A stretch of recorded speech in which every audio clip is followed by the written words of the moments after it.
Today is the release of the long-awaited GFX 50S Mark II.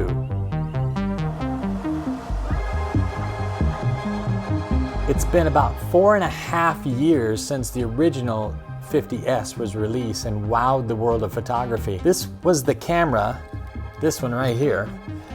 This is the camera that really made medium format photography affordable to the masses.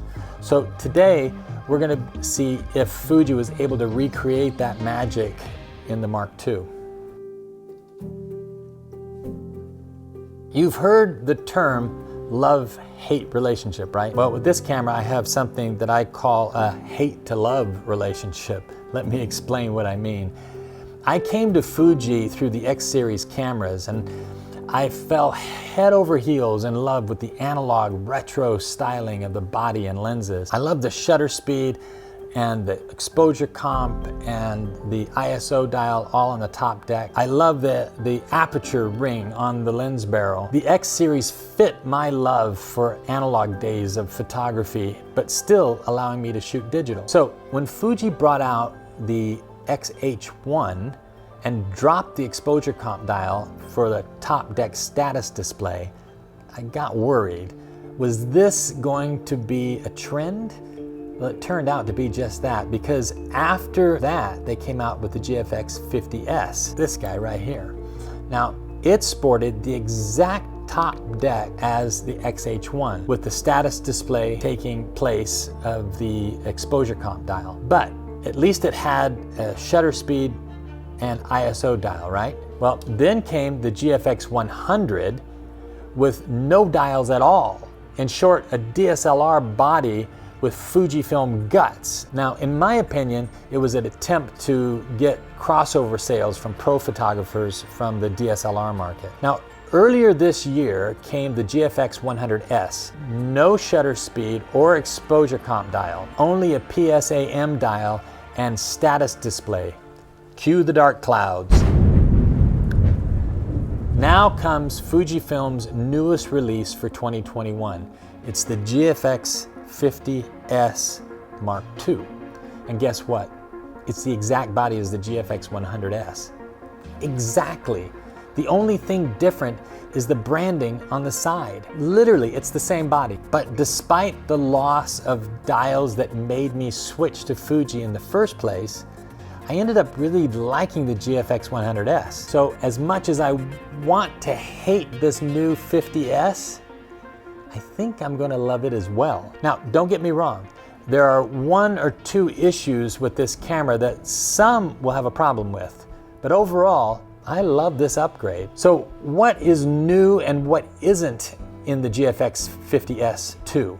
What did they keep and what did they take away? Well, let me say that this is an entirely different camera than the GFX 50S. The only thing that remains the same is the sensor.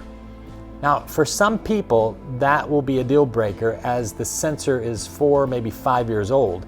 So if anything is going to put people off, it'll be that. But everything else is new. As I've said, it is the exact same body as the GFX 100S. The 100S was way smaller than its predecessor, the massive GFX 100. But here's the cool thing.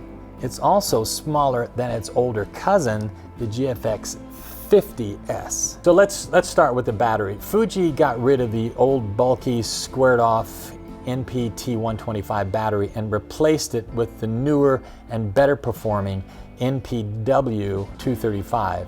Now it looks, as you can see, it looks pretty similar to a Nikon battery. This new battery is 22 milliamps and 16 watts, so it should give a longer charge. Now, all the connection points are brought up to date. On the photographer's left side of the camera, you have still 2 doors that hide all the connection ports. Now, under the top port here, you'll see a mic and a headphone jack.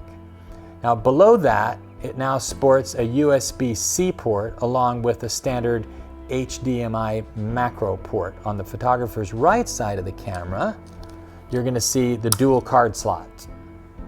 So like the GFX 100, the back of the camera has a new joystick that allows diagonal, vertical, horizontal controls. So this is so much better than the previous joystick, but it no longer has the D-pad. Now, some might find this upsetting. I love the D-pad personally, and I'll miss the extra function buttons that the D-pad provided. But with that said, this newer body design has 4 customizable function buttons and the ability to remap the auto exposure lock, the AF on button, and the ability to reassign front and back command dials. And if that's not enough, as with most Fujifilm cameras these days, it also has programmable swipe up, down, and sideways on the back LCD. Now, one very odd feature about this camera, or maybe I should say the GFX 100, is the lack of any branding of the model. Now, it does say, you know, Fujifilm on it. Now, I usually shoot with 2 camera bodies, so if I was shooting with a 50S Mark II and the 100S and put them in my, my camera bag, I would find it almost impossible to tell them apart. The only telltale is on the left side of the 50S Mark II, there's a model branded in small, faint gray letters right there. Now, on the 100S, there is no model branding at all. If this screen print branding wears off, it'll be impossible to tell the 2 cameras apart. So let me pause here for a second and voice what I think you're thinking. You know, what makes this camera so special, and why would you want to upgrade from the 50S? Well, actually, there's quite a bit. You know, I've noticed when shooting this week that the 50S2 focuses slightly faster than the 50S. Also, the 50S2 has the same IBIS system found in the 100S. Now, the increased stops that the IBIS gives the 100S is about 6 stops of light. However, on the 50S2, it's about 6.5 full stops of light.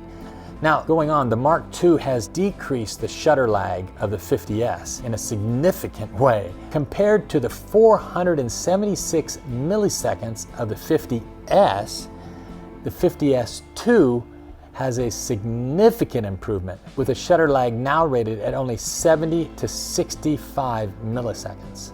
That's a big improvement. Now, one of my frustrations with the 50S was how the EVF would obstruct the view of the LCD while viewing it from a top-down or waist level, because I shoot a lot of waist level. So when you had this 50S, you could oftentimes you couldn't see anything because this EVF would be obstructing the view. So Fuji created a EVF tilting adapter. Now, unfortunately, it had some of its own issues. Many people, including myself, reported that it would short out over time, leaving the photographer never knowing if the tilt adapter would work while you're on a shoot. Now, fortunately, the EVF on this new camera is shorter, and so it doesn't obscure the LCD screen. In fact, the whole LCD screen can be extended, and a good 3/4 of an inch or 2.3 centimeters, making it completely visible from above. There were several things that most 50S users wanted to see incorporated into this new camera. Some of them were a new sensor, phase detection focus, and IBIS. Now, I've already stated that they kept the old sensor. So I reached out to my friends at Fujifilm and asked them why didn't they replace the sensor with a newer version. The answer was that the current sensor, though old, was still better than most anything in its class or full frame. They showed me a chart of how the pixel pitch exceeds that of a 35mm sensor, thus allowing a signal to noise ratio of, well, basically best in its class. So the powers that be just didn't feel it was time to change. I guess they were thinking, why fix what isn't broken? Now, because they used the older sensor, they couldn't update the camera with the same phase detection that the 100S has. However, they were able, as I said, to speed up the focus time with this new hybrid autofocus system. Now, I assume this was partly due to updating the camera's processor, as the 50S2 now runs off the same processor as the 100S, the quad-core X processor 4. So after a week of shooting this guy, what are my final thoughts? As I said, I was predisposed to hate this camera. with the loss of the retro feel and the classic X series things that made this camera so special. But I don't. This is a true upgrade regardless of the old sensor and lack of phase detection. This new body design and the added features like IBIS, the extending flip screen, the increased focus speed, and the faster shutter lag make it well worth adding to my system. I think if I were a Canon or Nikon or full frame user, this would be an extremely tempting option, especially if I was shooting portraits and landscapes. So that's the 50S Mark II, and I'm excited. So let's go out and take some more pictures with it, okay?